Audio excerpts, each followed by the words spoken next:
going on, YouTube? Back with another video. Today we're going to be taking a look at the Logitech G432. This is a updated revision, new revision made of the Logitech G430. So I did a video a while back on the G430, and now we got the G432.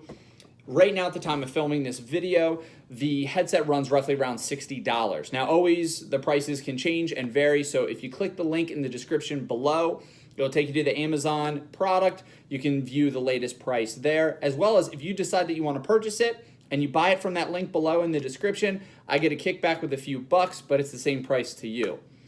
Anyways, let's go ahead and go over some of the specs of the product. The headset itself has 50 millimeter drivers. It has a frequency response of 20 hertz to 20 kilohertz, an impedance of 39 ohms, so it should work fine on any computer. And the microphone now is a 6 millimeter microphone. So I'll show you that on the headset.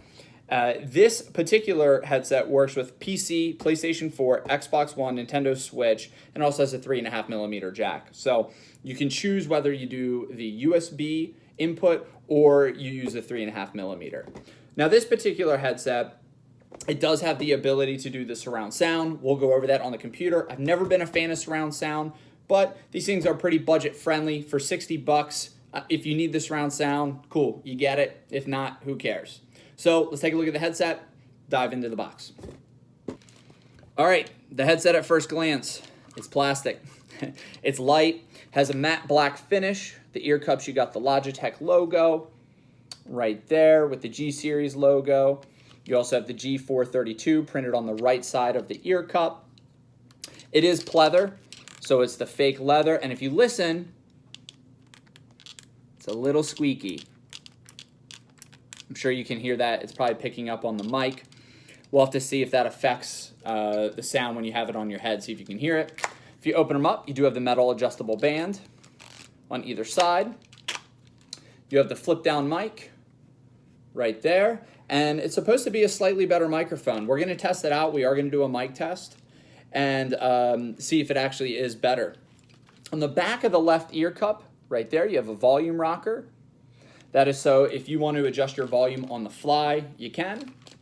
The ear cups do rotate, so if you're sitting them on your shoulders, you can rotate them out like that. I'm a big fan of that. And the cord itself is rubber.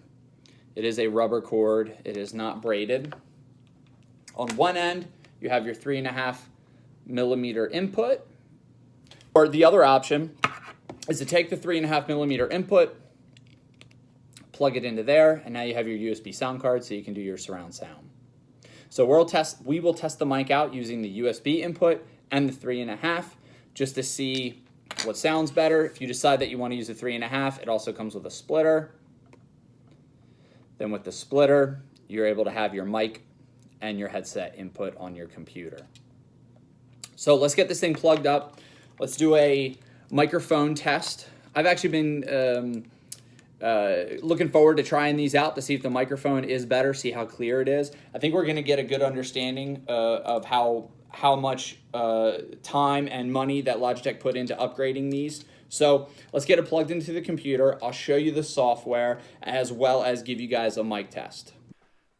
All right, so now I have the headset hooked up to my computer through the 3.5 millimeter jack. I'm not using the USB adapter that it comes with right now. This is going to give you a very good idea on how this microphone sounds. I do actually find it pretty handy to have the volume gain behind the ear cup here on the left side, and as you notice, that squeaking you don't hear when it's actually on your head. Now keep in mind this is a closed back headset, so it's not going to allow a ton of noise in or a ton of noise out.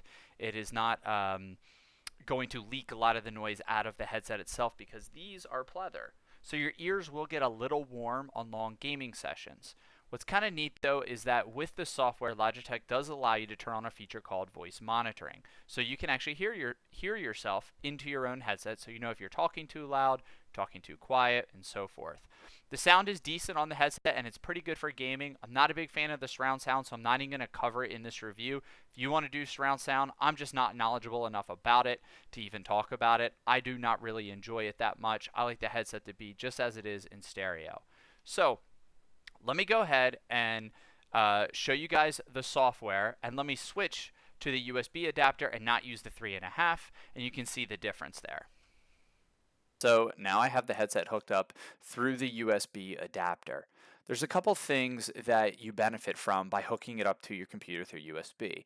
For one, now the headset's recognized by the Logitech gaming software. That allows you to have full control over the headset, and if you have other Logitech peripherals, it's nice because you have everything in one piece of software. I'll show you that here in just a minute. Now this microphone is obviously, the microphone quality this time might sound slightly different because it's not hooked up directly into the motherboard using the 3.5mm. This is actually using the USB. Another neat thing is the flip up microphone. I didn't even get to mention this, but if you flip it up, it mutes. Now you can hear me. The other benefit to the USB, hooking it in USB, is in the software. I'm going to show you that right now. Okay, as you can see, I have the Logitech gaming software up on my desktop. It's pretty nice because I use this gaming mouse. I have this keyboard. As you can see here, the headset is now recognized because I hooked it into the computer USB, and I have a Logitech webcam. This is pretty handy for a couple reasons, and that you can control everything here using one piece of software. You can even have lighting sync and things like that if you're into that kind of thing. So if I click on the headset, I'm going to get a few extra details. So right here in the software, I can go ahead and raise the volume of my headset as well as my mic, or mute it. Also, the side tone feature. This feature is great. If you raise this feature, you're going to hear more of your voice back through the headset in real time. So, if you're talking too loud, if someone else is in the room trying to talk to you, you can actually hear them. I really, really love this feature, and I wish every headset had this feature. Here's the noise removal. I'll go ahead and take that off so you can hear how it sounds without it. And then here's how you enable surround sound. Again, I'm not a fan of the surround sound. It's something I just never use, but if you're into it, you can set it up here, you can test it, and the software works great. Lastly, you have the equalizer. So you can choose whether you want flat sound, bass boost, let's say you're listening to some music. If you're playing a MOBA, first-person shooter, it tries to change the sound. So for instance, maybe a shooter, it would allow you to hear more high-end noises. Maybe it's like footsteps and things like that that would come through a little bit better. Anyway, you can mess with the equalizer if you want to. I've been leaving it at default, and the headset sounds pretty good. That's the software in a nutshell. All right, so to wrap up my video here, this headset runs around $60 and it's pretty damn good. I like it a lot. The sound works great. I've actually been gaming with it for roughly around a week, and for $60 you get good sound, you get good control through the software, and the microphone's not bad. It actually sounds pretty good, and it is fully adjustable, and it mutes when you flip it up. I had nobody complain about communication in Discord that they could not hear me, and it's light. The headset's very, very light. Two downsides. It is plastic, a lot of plastic here, and it does feel a little cheap in the hands, even though it works great. And the second thing is that I do wish that it had different color options. I know I'm nitpicking now, but I wish that I could get it in just different colors, that's all. I'm going to try to do a couple more reviews of the newer Logitech headsets, so look out for them. And again, if you want to check out anything about this headset, in the description below, you can click the link, takes you to Amazon, and if you decide to purchase it through there, I get a few bucks.